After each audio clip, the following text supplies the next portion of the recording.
welcome back to Yoga for Writers. Today I have a fun practice for you. It's going to be a short one where we are going to be thinking about the heroes of our story. So if you are a writer of novels, then you're likely to have a hero in your story, whether you write fantasy, romance, thrillers, horrors, contemporary, historical fiction, so on and so forth. There's always a main character. And I want you to create the best main characters that you can create. And the way we do that is by thinking about who our main characters are, what their message is, and what we want them to achieve, like their character growth throughout the novel. So when you're ready, come down to the mat and we'll get started. So firstly, I would like us to start in wide-legged straddle. So just spread the legs as much as is comfortable for you. So I've not actually done a lot of yoga today, naughty, so I'm quite tight in my hips. So if you want to have your legs like this, like this, like this, whatever, do whatever feels more comfortable for you. Joey, come over here please.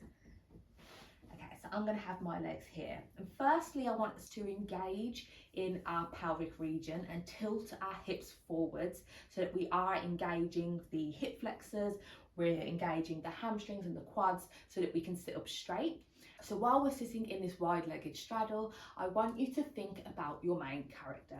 So as I said, we're all writing very different novels, very different stories, but your main characters are the people who we follow when we're telling the story, whether it's one person or several. There's always some point of view that we are following and a character that we care about more than the other ones or know more about than the other ones. So I want you to have that character in your mind whilst you're sitting here in this seated pose, and take some deep breaths while envisioning that person, whether they've somebody you've already wrote, like a story you've already written, or it's one that you hope to write soon. Let's just have that image in our mind.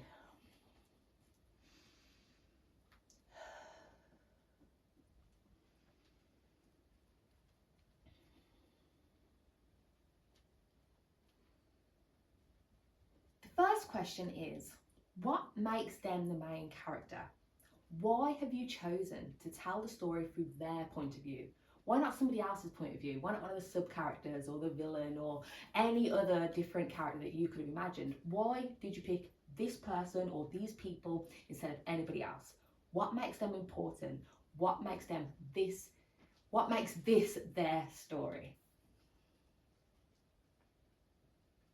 And then we're going to go over to the right. So we're going to twist ourselves and then lift up and bend down. So we're trying to not arch, we're trying to engage our spine, engage all of our muscles, because we're trying to keep strong as we go down. And we're going to be continuing to think about our main character.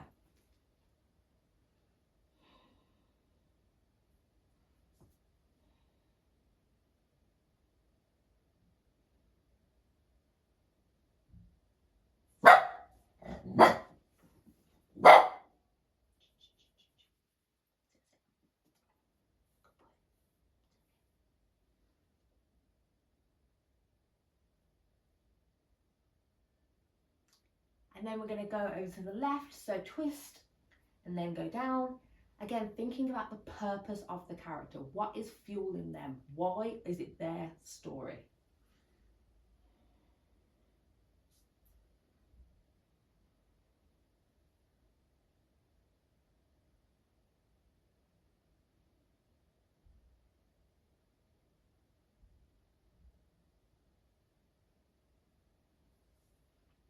Okay, and then you can come forward and we're going to bring the legs together, and if you need to you can kind of shake them out. I know that hurts a little bit to start the practice that way, so you can shake out your legs, and then we're going to come into a low boat whilst we think about who our character is in terms of the story, in as much as they're trying to achieve something, but why? Or what's their motivations for it? What are their desires? What are their goals?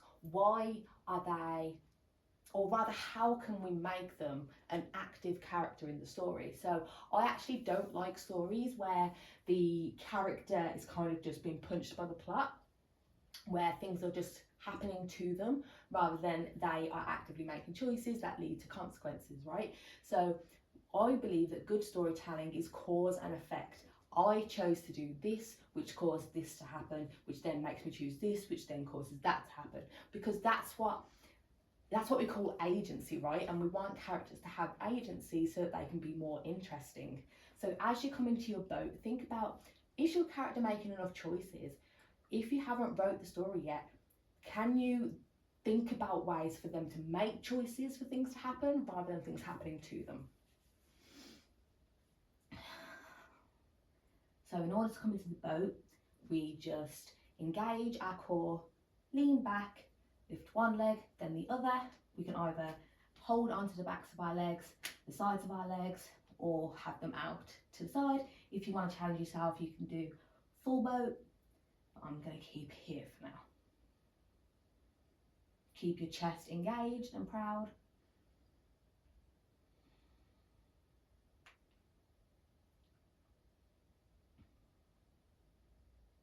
The reason I'm choosing to do the poses that we're doing today is because they're meant to embody strength and us making choices to feel our strongest. So these poses are poses that I think of when I think of strength, and so I want you to do these poses to feel strong, to make strong decisions for characters who we want to be strong. So that's the methodology behind it. Okay, and then we can come down, have a little counter pose, stretching to the back a bit, and then we'll come onto all fours to push back into downward facing dog. So for our down dog, we want to be pushing into the hands. Every single finger and knuckle is engaged to help us keep upright and strong. We're pushing the spine down and back, trying to straighten out the legs. If the heels don't touch the floor, that is absolutely fine.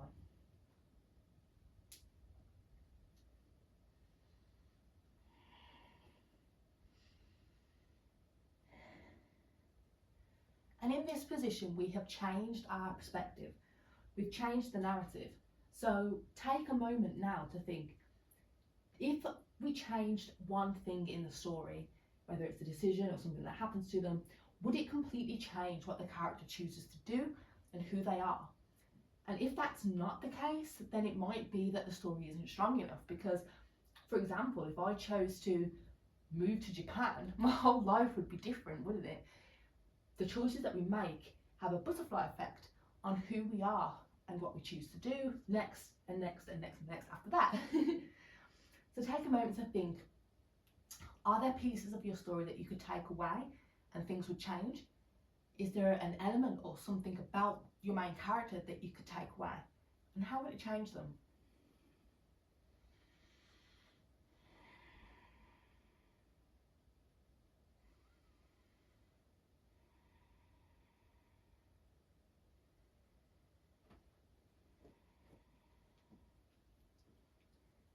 Thank you for the kisses. So we're going to bring our feet and hands into the middle and do a light forward fold. So you can either stay up like this in halfway lift, or you can bring yourself further into it.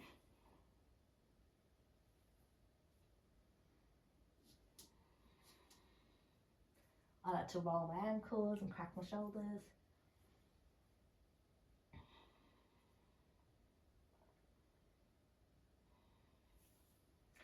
Then we're going to just stand up and come into wide leg again. Ooh, trying to fall over. So bring your legs wide. I'm at the edge of my mat to help me align my feet so that I don't have one foot in front of the other. So the heels are in line with the edge of the yoga mat. And we're just gonna bend into this a bit. So when we were doing the seated wide-legged straddle, this helped us to be able to do this pose now. So we're gonna bend about halfway, and you can either have your hands on the floor or on your hips or on a block, whatever you need to do to feel stable. And while we're in this very empowering, strong pose, and while we're in this very empowering, strong pose, I want you to take a moment to think about why your main character ends up where they end up. So is it their fault? Is it somebody else's fault? Did they make a wrong choice? Did they make the right choice but it had poor consequences? These are interesting things to consider because our characters are only as strong as the choices that they make. And while I'm talking about strong, I don't mean strong as in physically strong. In order to do yoga and for yoga to be an everyday practice, it does entail strength, but it's not just strength in our physical body, it's our mental strength, it's our emotional strength, it's our spiritual strength. And I think that the best characters have this spiritual strength, right? They have resilience, they persevere, they keep going, they're not afraid to make mistakes, they're not afraid to be vulnerable, they're not afraid to ask for help and have a little group to go on their mission with them. So strong characters and strong people are people who make choices, make mistakes, people who reflect on those mistakes, can own up to being wrong or having got something wrong, who aren't afraid to reach out for help and let other people help them. So does your character do that? Are they real enough to be a strong person in a different way of being strong? And especially if you're writing like a fantasy story, it can be so easy to have a strong character who's just like physically and magically strong, but we want to see somebody who's real. And I think it's really important for us to ask ourselves, are our characters real?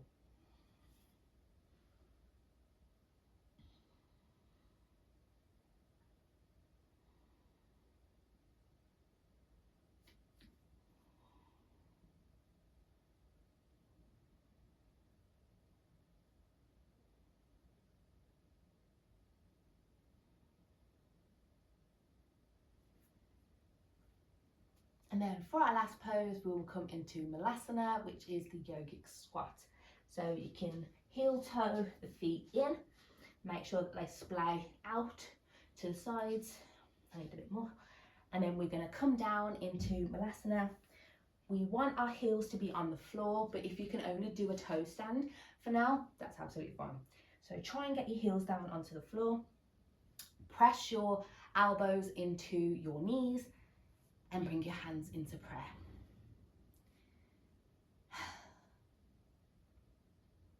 And I'll leave you with this. It's important that we have fun with our main characters, that we explore who they are through, the idea phase, but then also through maybe a research phase, a brainstorming phase, the first draft, the third draft, the fifth draft, the sixth draft.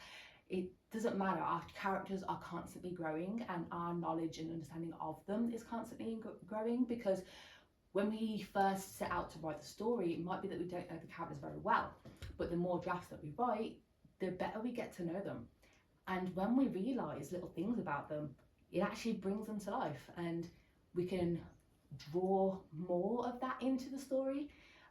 If there's parts of the story when you're editing that you're reading through and you're like, wow, this character feels really real and raw here, but maybe a bit flat over there, then bring that rawness into that other part of the story. Don't just let it be, up and down. We want our characters to be consistent in as much as they feel real throughout. They feel like the same character, but they need to change and develop, obviously, in a logical way, through the things that they go through, right? Because obviously we all change, and the whole point of the story is for the characters to change. They're learning and growing because they're learning through new stuff and going through stuff, right? So yeah, the last thing I want you to do is just think about your character in terms of their growth, and think about, are they who you want them to be, or are they somebody who is telling you who they are, right? Because I think that's, again, the best characters are the ones that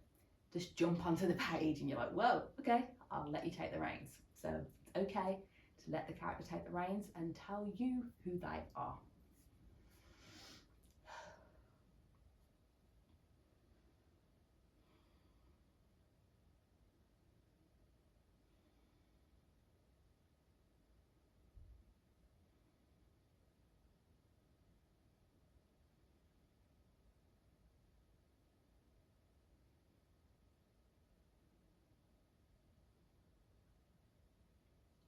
When you're ready, we're just going to come down into a kneeling position. I've got my toes curled under so I can just give my feet a bit of a stretch, but if you don't want to do that, you can just come down like this.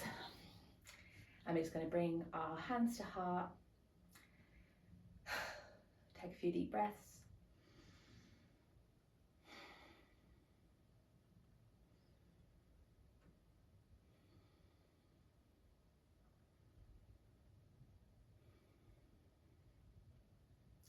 Thank you so much for practicing with me today. I hope I've given you some little, tidbits, some little food for thought for your main characters, for your heroes.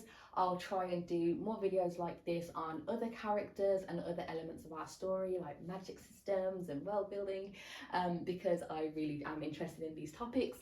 If you want more in-depth instructions and conversations about how to create characters and how to create worlds, then please check out my podcast, Don't Quit Your Daydream, that I do with my best friend Charlene. The two of us have been doing it since last year. We're kind of on a hiatus at the moment, but there's plenty of podcast episodes for you to go and sift through for whatever you're needing help with. Thank you so much. Like and share this with your other writing and yoga friends if you find it useful, and I'll speak to you again soon.